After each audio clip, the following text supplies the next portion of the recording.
এই শান্তির জমিনে যদি কেউ উগ্রতা প্রদর্শন করতে চায়, আল্লাহর কসম করে বলছে আমরা হাতে হাত ধুয়ে বসে থাকবো না। আমাদের একজন মুসলিম ভাইকে কুপিয়ে জবাই করে হত্যা করা হবে, তখন আমরা পশ্চিমকালেও চুপ করে বসে থাকবো না।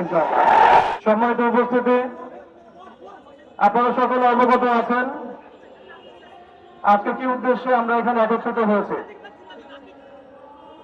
আমরা কখনোই বাংলাদেশের সাম্প্রদায়িক সম্প্রীতির বিরুদ্ধে নই, কিন্তু বাংলাদেশের 90% মুসলিম রাষ্ট্রের মধ্যে যখন দিনে দুপুরে আমাদের একজন মুসলিম ভাইকে কুপিয়ে জবাই করে হত্যা করা হবে, তখন আমরা পশ্চিমকালেও চুপ করে বসে থাকবো না।